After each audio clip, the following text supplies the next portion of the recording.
अथ सप्तमो अध्यायः। अश्वत्थामा द्वारा द्रौपदी के पुत्रों का मारा जाना और अर्जुन के द्वारा अश्वत्थामा का मानमर्दन। श्री शौनक जी ने पूछा, सूत जी, सर्वज्ञ एवं सर्वशक्तिमान व्यास भगवान ने नारद जी का अभिप्राय सुन लिया, फिर उनके चले जाने पर उन्होंने क्या किया? श्री सूत जी ने कहा, ब्रह्म नदी सरस्वती के पश्चिम तट पर शम्याप्रास नाम का एक आश्रम है। वहाँ ऋषियों के यज्ञ चलते ही रहते हैं। वहीं व्यास जी का अपना आश्रम है। उसके चारों ओर बेर का सुंदर वन है। उस आश्रम में बैठकर उन्होंने आचमन किया और स्वयं अपने मन को समाहित किया। उन्होंने भक्ति योग के द्वारा अपने मन को पूर्णतया एकाग्र और निर्मल करके आदि पुरुष परमात्मा और उनके आश्रय से रहने वाली माया को देखा। इसी माया से मोहित होकर यह जीव तीनों गुणों से अतीत होने पर भी अपने को त्रिगुणात्मक मान लेता है और इस मान्यता के कारण होने वाले अनर्थों को भोगता है। इन अनर्थों की शांति का साक्षात साधन है केवल भगवान का भक्ति योग।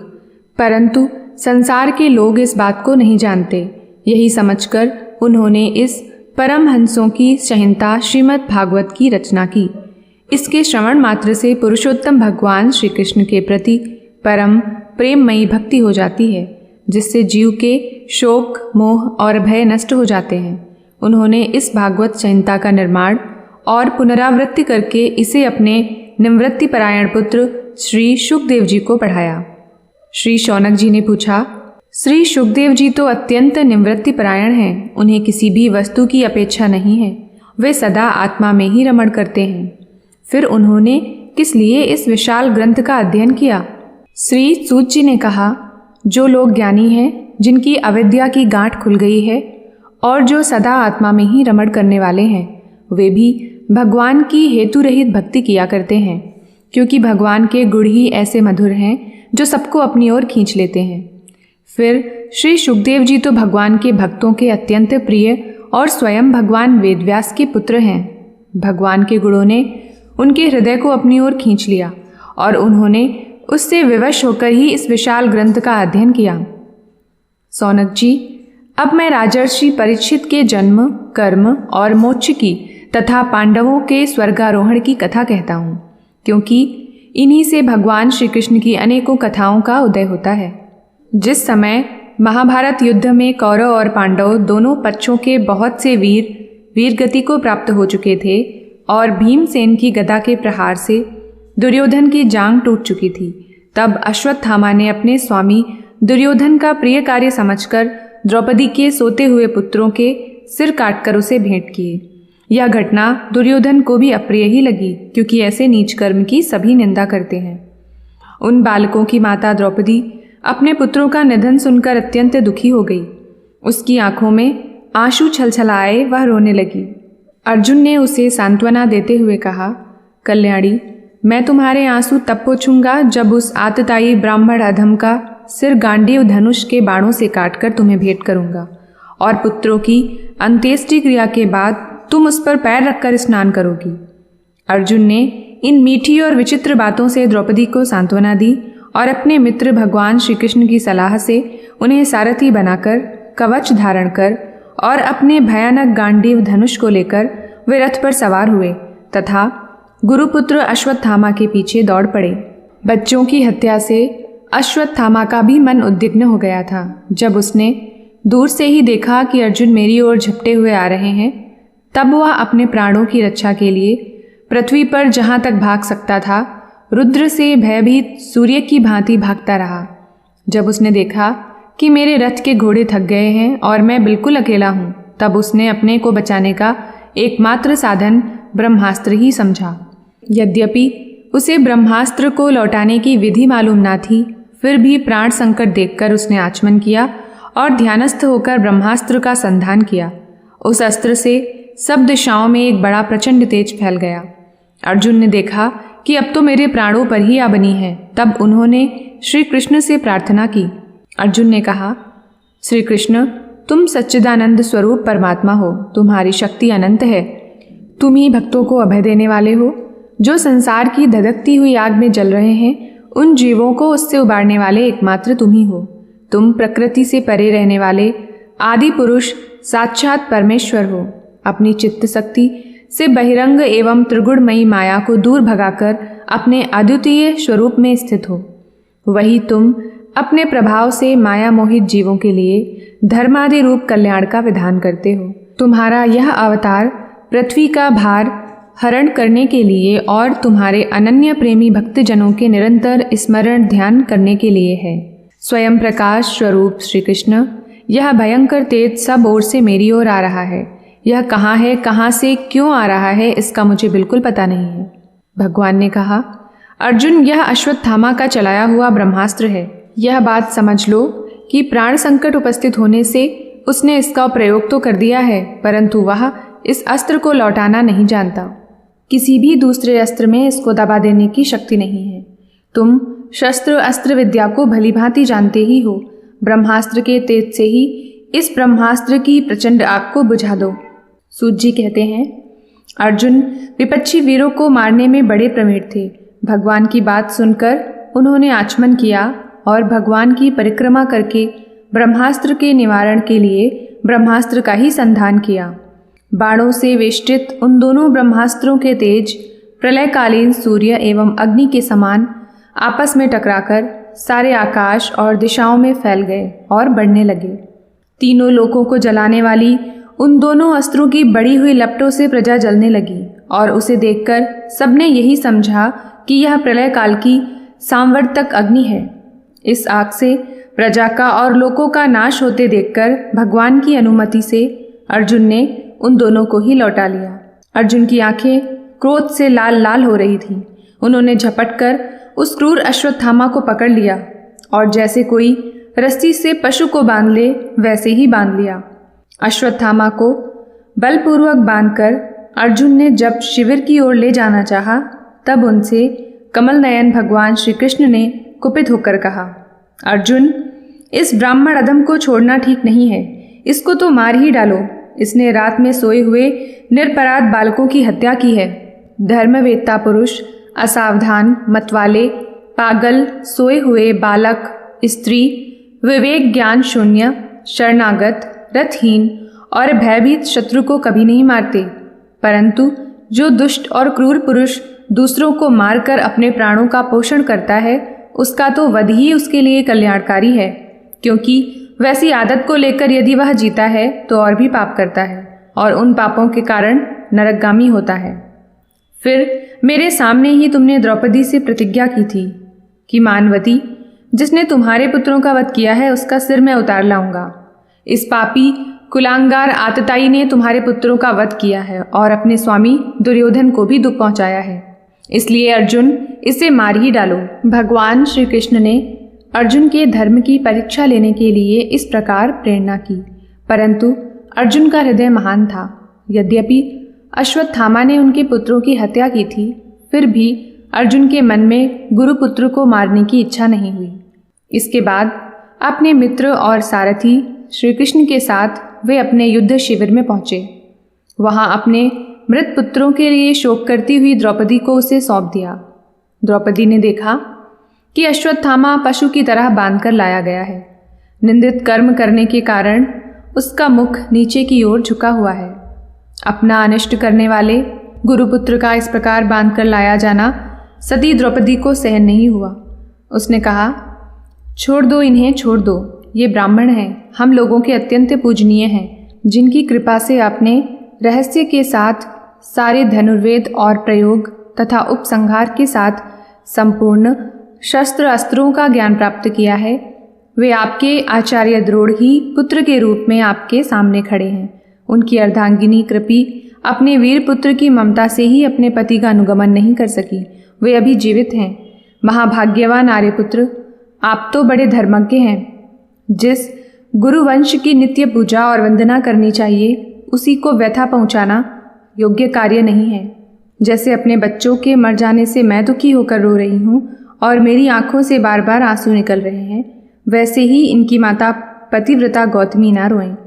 जो उच्छृंखल राजा अपने कुकृत्यों से ब्राह्मण कुल को कुपित कर देते हैं, वह कुपित ब्राह्मण कुल उन राजाओं को सपरिवार शोकाग्नि में डालकर शीघ्र ही भस्म कर देता है। सूत जी ने कहा, शौनक आदि ऋषियों, द्रौपदी की बात धर्म और न्याय के अनुकूल थी। उसमें कपट नहीं था, करुणा और समता थी। अतएव राजा युधिष्ठिर ने रानी के इन हित भरे श्रेष्ठ वचनों का अभिनंदन किया।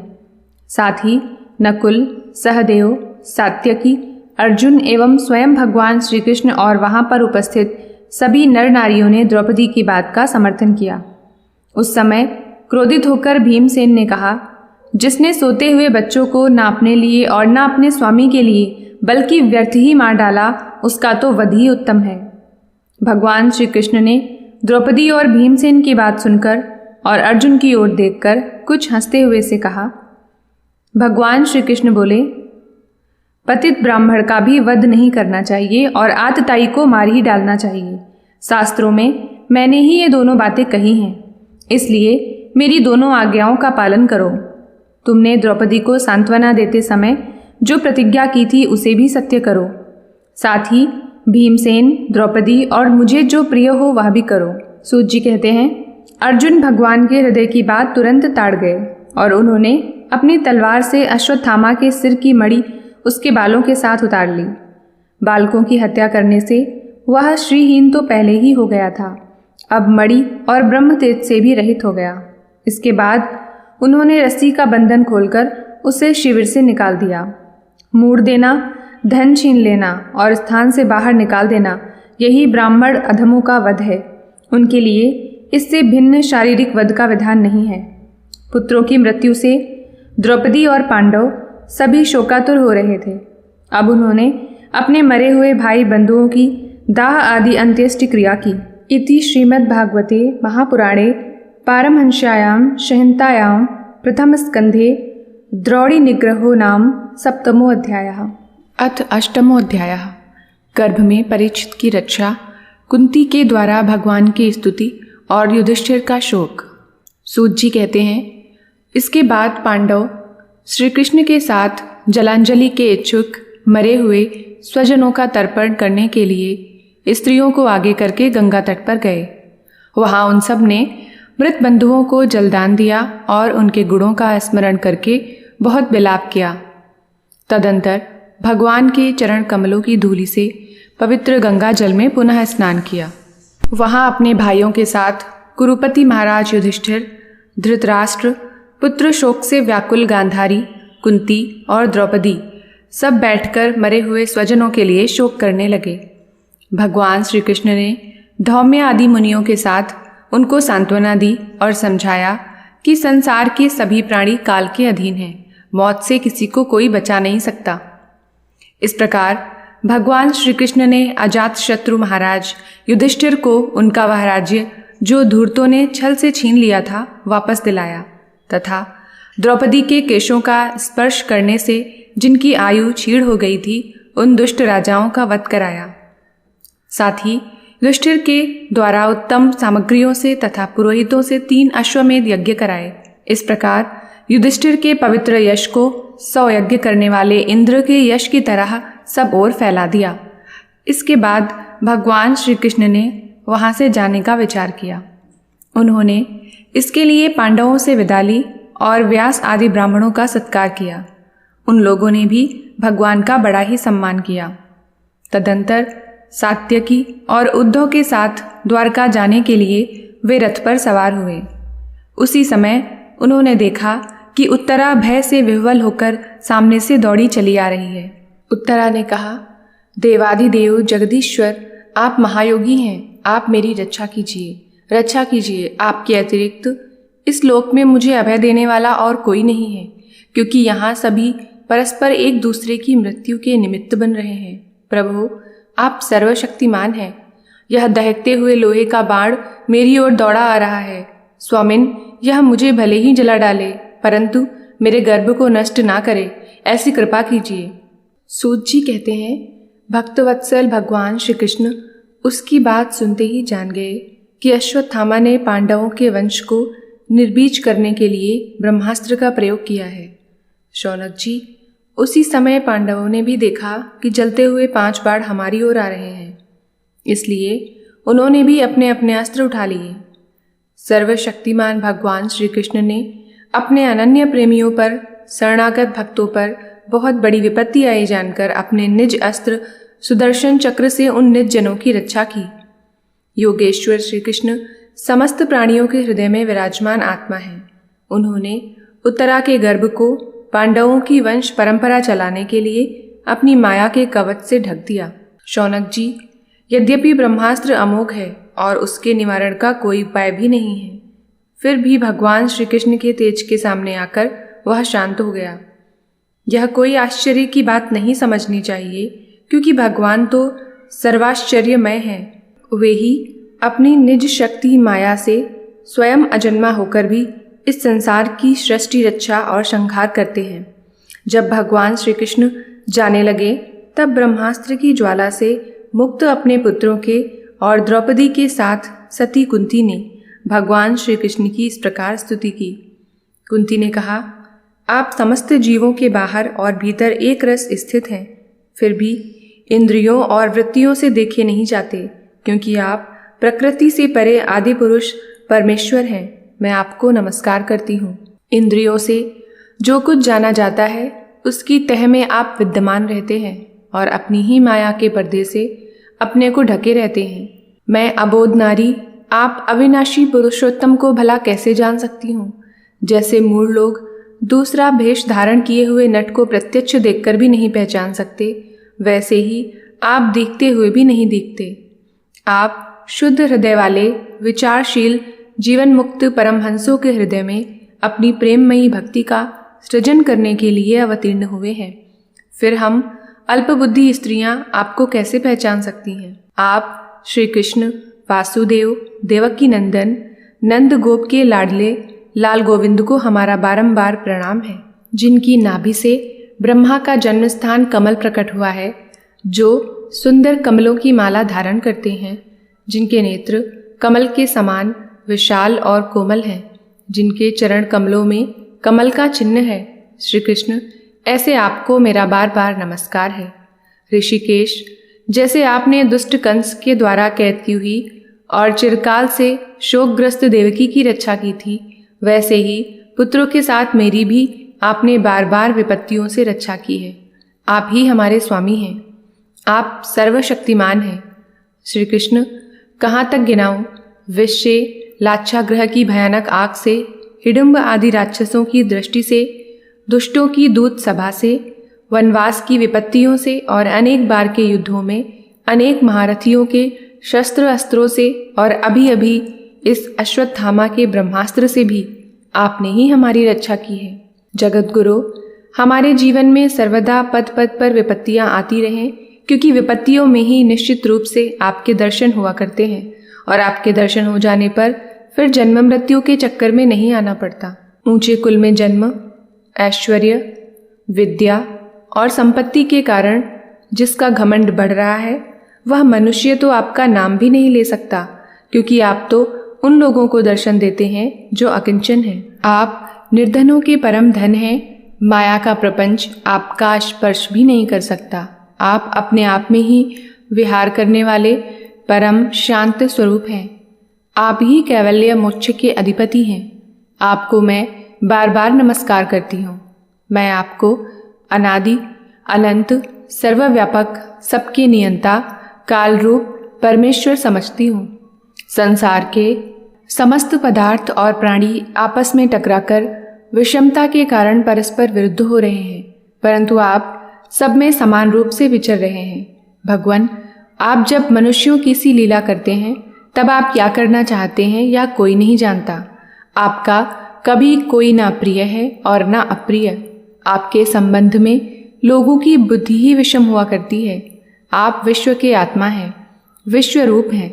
ना आप जन्म लेते हैं और ना कर्म ही करते हैं, फिर भी पशु, पक्षी, मनुष्य, ऋषि, जलचर आदि में आप जन्म लेते हैं और उन योनियों के अनुरूप दिव्य कर्म भी करते हैं।